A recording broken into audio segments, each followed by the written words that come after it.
Hi, you are most welcome in another video. Today in this video we are going to learn about person and number. With the help of it you can make sentences without making mistake or easily. So first of all here is written a person. What does it mean? इसका मतलब क्या होता है? Person मतलब वो व्यक्ति, इंसान और human being. And number about singular और प्लूरल. सबसे पहले हम समझते हैं पर्सन क्या होता है. पर्सन मतलब व्यक्ति, इंसान और human being. First person, second person और थर्ड पर्सन क्या होता है? Let me give you an example. For example जैसे मैं अभी पढ़ा रहा हूँ और आप यहाँ पर बैठे हुए हैं, मैं आपसे बात कर रहा हूँ किसी के बारे में.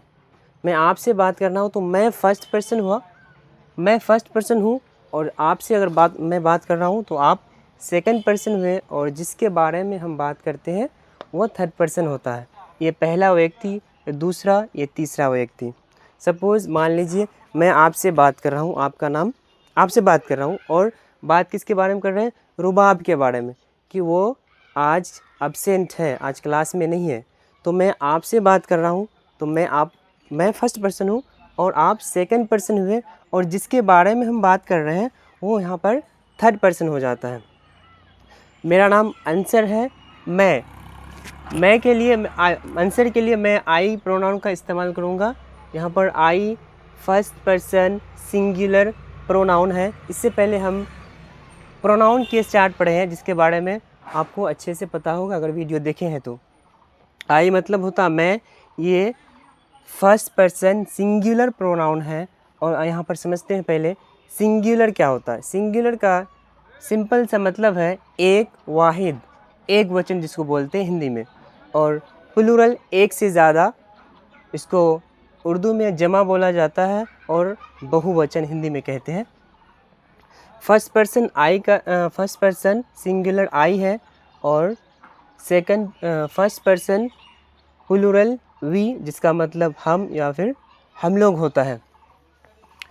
अब सेकंड पर्सन सिंगुलर यू होता है. मैं अभी आपसे बात कर रहा था तो आप यहाँ पर सेकंड पर्सन सिंगुलर थे, तो यहाँ पर सिंगुलर का मतलब हो जाएगा, यू का मतलब हो जाएगा तुम और आप. और प्लूरल में सेकंड पर्सन यू ही होता है.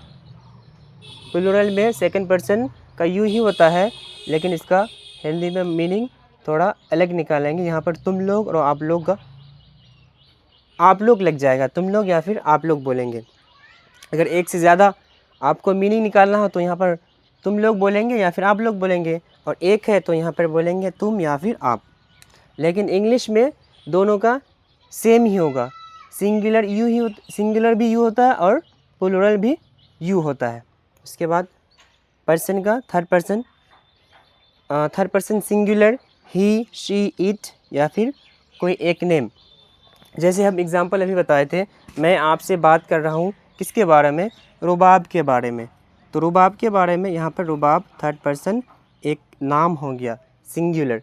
ही मतलब वह होता है, शी मतलब भी वह होता है, लेकिन ये लड़का के लिए इस्तेमाल किया जाता है या फिर मैन के लिए, आदमी के लिए इस्तेमाल किया जाता है.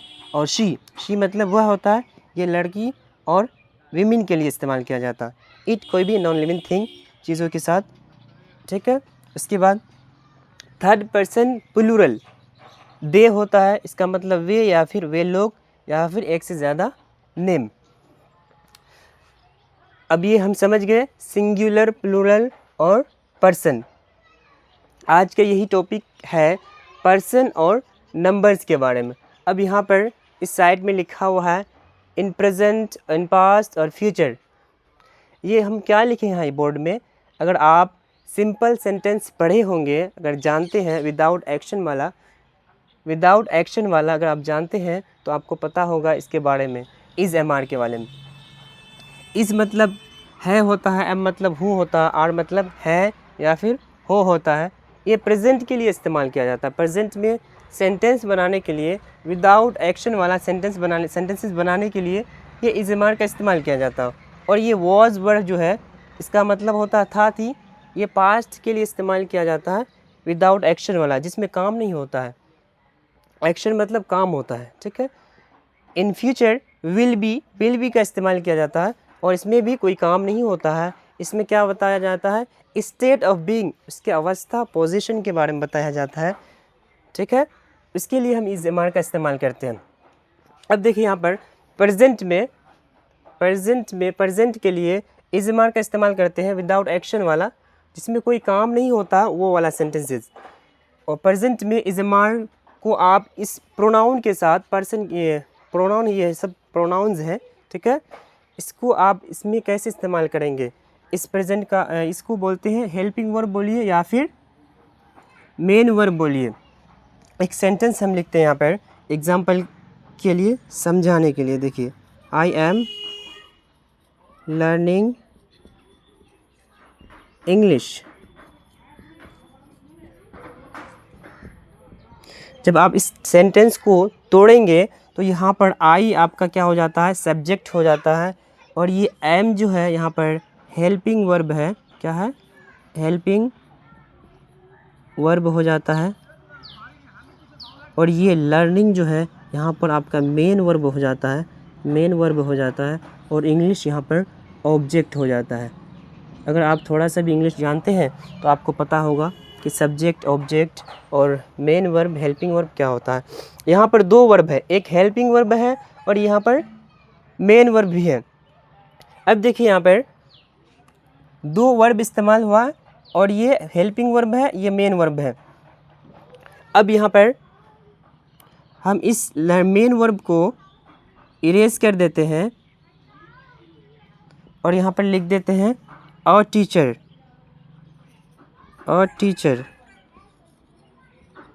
तो क्या हो गया, आई एम अ टीचर, मैं एक शिक्षक हूँ। इसका मतलब हुआ कि उसके बारे में बताया जा रहा है। और यहाँ पर सिर्फ हेल्पिंग वर्ब है या फिर इसको मेन वर्ब बोलिए। जब भी आपके सेंटेंस में अकेला इज़मार को लिखा हुआ रहे तो वहाँ पर आप उसको मेन वर्ब या फिर हेल्पिंग वर्ब मानेंगे। अगर सेंटेंस में दो वर्ब आ जाता है तो वहाँ पर इज़मार आपका हेल्पिंग वर्ब माना जाता है, और जो नेक्स्ट वर्ब होता है, जैसे यहाँ पर लर्निंग लिखा हुआ था, वो आपका मेन वर्ब हो जाता है। तो इसको इस सेंटेंस में आपको या फिर मेन वर्ब बोलिए या फिर हेल्पिंग वर्ब बोलिए, दोनों चलेगा। ये इज़मार प्रेजेंट के लिए इस्तेमाल होता है। यहाँ पर देखते हैं फर्स्ट पर्सन सिंगुलर के साथ यहाँ पर प्रेजेंट में एम का इस्तेमाल होता है। किसका इस्तेमाल होता है, एम का इस्तेमाल होता है। और फर्स्ट पर्सन प्लूरल के लिए आर का इस्तेमाल होता है यहाँ पर वी के साथ, जिसका मतलब है और हो होता है।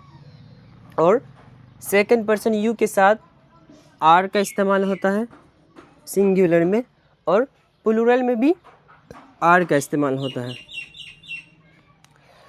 उसके बाद थर्ड पर्सन सिंगुलर में ही, शी, इट, कोई एक नेम या कोई नाम के साथ इज़ का इस्तेमाल करेंगे। किसका इस्तेमाल करेंगे, इज़ का इस्तेमाल करेंगे। उसके बाद आर का इस्तेमाल थर्ड पर्सन प्लूरल के साथ होगा। यहाँ पर आर का इस्तेमाल होगा। इज़ मतलब है, एम मतलब हूँ, आर मतलब है या फिर हो। ये आपका प्रेजेंट में हो गया। प्रेजेंट का सेंटेंस बनाने के लिए, जैसे मैं एक ईमानदार आदमी हूँ, तो कैसे बनाएंगे इस सेंटेंस को, I am N honest person. मैं एक ईमानदार आदमी हूँ, ये हो गया। आप एम का इस्तेमाल किए। अब इसका इस्तेमाल करें से कैसे करेंगे, यहाँ पर फॉर एग्जांपल ले लीजिए, ही को ले लीजिए, वह एक ईमानदार आदमी है, तो क्या लिखेंगे, he is an honest person. और आर का इस्तेमाल कैसे करेंगे, हम लोग ईमानदार हैं, we are honest person, we are honest person. ठीक है, ये प्रेजेंट के लिए इस्तेमाल होता है। और पास्ट में कैसे, वाज वर्ड का इस्तेमाल कैसे करेंगे आप, ये हम सेंटेंस फ्रेम आउट करने के लिए बता रहे हैं। सेंटेंस आप कैसे बनाएंगे, इसका इस्तेमाल कैसे करेंगे उसके लिए हम बता रहे हैं। वाज वर्ड, अब यहाँ पर पास्ट के लिए वाज वर्ड दो हेल्पिंग वर्ब है, या फिर मेन वर्ब बोलिए इसको, या फिर हेल्पिंग वर्ब बोलिए। ये पास्ट में कैसे इस्तेमाल करेंगे, आई के साथ वॉइस का इस्तेमाल करेंगे, जिसका मतलब होता था, थी, थे। मैं एक शिक्षक था, I was a teacher, I was a teacher. मैं घर पर था, आई वॉज एट होम, ये पास्ट के लिए। अब यहाँ पर पास्ट में आप वर्ड का इस्तेमाल करेंगे, पास्ट के लिए वर्ड का इस्तेमाल वी के साथ, फर्स्ट पर्सन प्लूरल के साथ पास्ट में आप क्या करेंगे, वर्ड का इस्तेमाल करेंगे सेंटेंस बनाने के लिए। उसके बाद सेकंड पर्सन प्लूरल में वर्ड का इस्तेमाल करेंगे और सिंगुलर में भी वर्ड का इस्तेमाल करेंगे। उसके बाद थर्ड पर्सन सिंगुलर के साथ वॉइस का इस्तेमाल करेंगे, वॉइस का इस्तेमाल करेंगे और थर्ड पर्सन प्लूरल के साथ वर्ड का इस्तेमाल करेंगे। ये आपका हो गया पास्ट में सेंटेंस बनाने के लिए इसका इस्तेमाल किया जाता है, ठीक है। अब फ्यूचर में कैसे आपको बनाना है, फ्यूचर में कैसे, यहाँ पर लिखा हुआ विल बी, ये सब सारा सब्जेक्ट के साथ आप विल बी इस्तेमाल करेंगे, इसमें कोई चेंजिंग नहीं है, इसका कोई अलग से रूल नहीं है, सब के साथ में आप विल बी का इस्तेमाल करेंगे, जिसका मतलब होता होगा, होगी, होगे, होंगे, विल बी, विल बी, इसके साथ भी विल बी, ये फ्यूचर के लिए इस्तेमाल होता है, विल बी। और थर्ड पर्सन प्लूरल में फ्यूचर के लिए विल बी का मतलब फ्यूचर में आपको कोई चेंजिंग, कोई अलग से रूल नहीं है, सब के साथ विल बी का इस्तेमाल करेंगे। और पास्ट में वाज वर का इस्तेमाल सिर्फ आई के साथ वाज, आई और थर्ड पर्सन सिंगुलर के साथ वाज लगता है, बाकी हर जगह वर लगता है। और प्रेजेंट में आई के साथ एम का इस्तेमाल होता है और थर्ड पर्सन सिंगुलर के साथ, ये थर्ड पर्सन सिंगुलर है, थर्ड पर्सन सिंगुलर है, ही, शी, इट, नेम, उसके साथ इस का इस्तेमाल करेंगे और थर्ड पर्सन प्लूरल के साथ आर का इस्तेमाल करेंगे। ये हम थोड़ा शॉर्ट में बताए हैं। अब हम नेक्स्ट वीडियो में हम सीखेंगे कि सेंटेंस का स्ट्रक्चर, सेंटेंस हम कैसे बनाएंगे, उसके बारे में हम सीखेंगे। इस वीडियो में आप सिर्फ पर्सन और नंबर के बारे में सीखे और थोड़ा सा हम प्रेजेंट और पास्ट और फ्यूचर के बारे में, ये इसका हेल्पिंग वर्ब बोलिए या फिर मेन वर्ब के बारे में सीखे कि इसका इस्तेमाल आप सब्जेक्ट के साथ कैसे करेंगे। ये सब सारा सब्जेक्ट है। इससे पहले हम एक वीडियो अपलोड किए थे जिसमें हम बताए थे कि प्रोनाउन केस चार्ट क्या होता है। अगर इस वीडियो को आप नहीं देखे हैं तो इस वीडियो को देख लीजिए ताकि आपको इस कॉन्सेप्ट को आसानी से समझ में आए। तो इस वीडियो में बस इतना ही, फिर हम मिलते हैं नेक्स्ट वीडियो में। Thank you.